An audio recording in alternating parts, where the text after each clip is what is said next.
Hello दोस्तों, इस video में हम data warehouse and data mining के कुछ मोस्ट इंपॉर्टेंट शॉर्ट क्वेश्चंस को देखने वाले हैं। तो एंड तक बने रहिएगा। जिनमें से पहला क्वेश्चन पूछ रहा है इंपॉर्टेंट अप्रोचेज कौन कौन से होते हैं। तो पहला होता है टॉप डाउन एंड दूसरा होता है बॉटम अप। ठीक है, top down and bottom up. Top down में क्या करते हैं, इसमें ब्रेक डाउन करते हैं। क्या करते हैं, ब्रेकिंग डाउन स्मॉलर पार्ट, जो आपकी प्रॉब्लम होती है उनको छोटे छोटे पार्ट्स में डिवाइड करते हैं। और बॉटम अप में क्या होता है, इसमें जो होता है प्रॉब्लम उन छोटे छोटे पार्ट को सॉल्व किया जाता है। ठीक है, ये दोनों में डिफरेंस है। इसके बाद मुझे difference between the data warehouse and database. तो different between data warehouse and database में क्या अंतर होता है। इसमें देखिए, डेटा वेयर हाउस में क्या होता है, हिस्टोरिकल डेटा को सेव करते हैं, इसमें डिवाइडेड डेटा प्रोसेसिंग को सेव करते हैं। इसमें क्या होता है, इन्फॉर्मेशन पे फोकस किया जाता है, इसमें डेटा पे फोकस किया जाता है।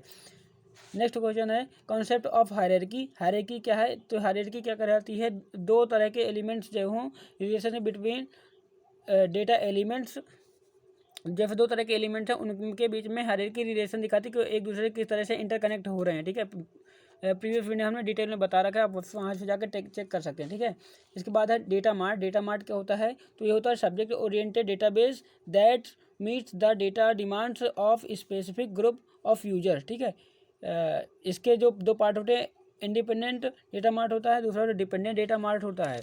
नेक्स्ट यूनिट 2 की इंपॉर्टेंट क्वेश्चन की बात करें तो आता है fact and dimension table. Fact and dimension table क्या होती है, फैक्ट टेबल की बात करें तो ये होती है रिकॉर्ड्स एक्चुअल फैक्ट्स।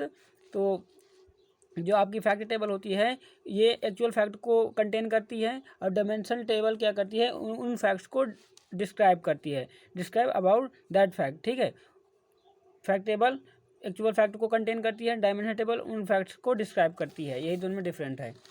इसके बाद ओलैप टूल्स क्या होते हैं, तो ओलैप टूल क्या होते हैं, user to generate queries against the data warehouse, allow user to generate query against data warehouse. ठीक है, ये होता है ओलैप टूल। इसके दो तरह के फंक्शन, उसमें दो तरह के टाइप होते हैं, एम ओलैप होता है, एक होता है आर ओलैप, इनको भी आप पढ़ लीजिएगा।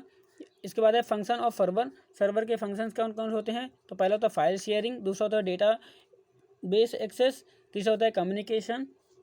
ये यूनिट 2 के मोस्ट इंपॉर्टेंट क्वेश्चन थे। यूनिट 3 के जो है KDD and it's phases. KDD क्या होती है, KDD जो स्टैंड होती है नॉलेज डिस्कवरी इन डेटाबेस होता है।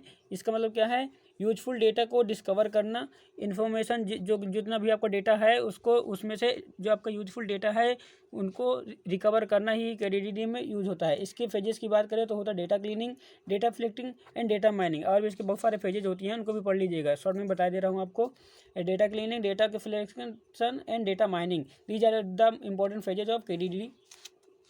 Next question, linear regression. Linear regression क्या होता है, तो देखिए लीनियर रिग्रेशन भी जिस तरह हमने अभी पढ़ा, तो लीनियर रिग्रेशन क्या कहता है, ये भी रिलेशनशिप दिखाता है दो तरह के वेरिएबल्स पे। ठीक है, relationship between two variables are known as relational regression. ठीक है, इसके बाद नेक्स्ट आपको पढ़ना होगा खुद से कि स्टेप्स ऑफ डेटा माइनिंग। इसके बारे में जो डायग्राम आप यहाँ पर स्क्रीन में देख सकते हैं, मैं यहाँ पर दिखा रहा हूँ।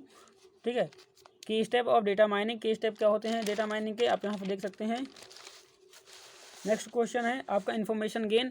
इन्फॉर्मेशन गेन क्या होता है, तो ये होता है based on the decrease of entropy after a data set is split on attribute. ठीक है, information gain based on the decrease of entropy after a data set is split on attribute. ठीक है, तो ये आपका इन्फॉर्मेशन गेन होता है। इसके बाद गेन रेशियो क्या होता है, तो गेन रेशियो जो होता है आपका इन्फॉर्मेशन गेन और intrinsic information.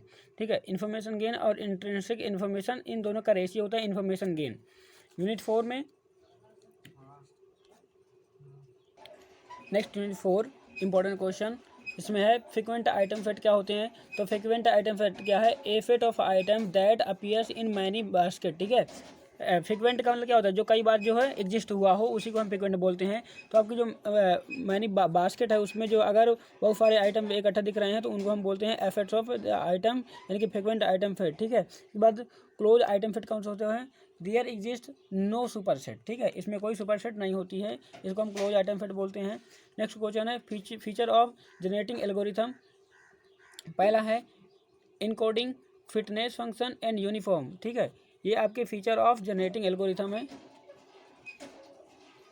Next question support and class confidence. Support and confidence क्या होता है, तो सपोर्ट है how frequent the data item appear support है how frequent the data item is appear.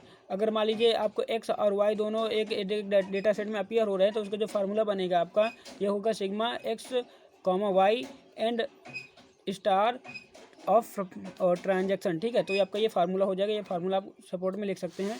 Next confidence की बात करें तो कॉन्फिडेंस क्या होती है, तो कॉन्फिडेंस होता है how often the item in y appears in transaction that contains x, ठीक है। ये होता है आपका कॉन्फिडेंस, इसका फार्मूला ये होता है। Next four hierarchy method for clustering. Hierarchical method क्या होता है, तो होता है तो पहला होता है आपका एग्लोमेरेटिव मेथड, दूसरा होता है डिविजिव मेथड। ये आपके हायरार्की मेथड क्लस्टरिंग में आ जाते हैं, तो आप इनको लिख लीजिएगा बड़ी से। इसके बाद है अपोरी एल्गोरिथम। क्या होती है अपोरी एल्गोरिथम का स्टेटमेंट क्या होता है, तो अपोरी एल्गोरिथम बच्चे पढ़िएगा। इसका स्टेटमेंट होता है subset of large item set must be large. ये आपका होता है, इसका स्टेटमेंट होता है subset of large item set must be large. इसके बाद डेटा डिक्रिमिनेशन, इसको आप पढ़ना है, रीड योर सेल्फ, ठीक है।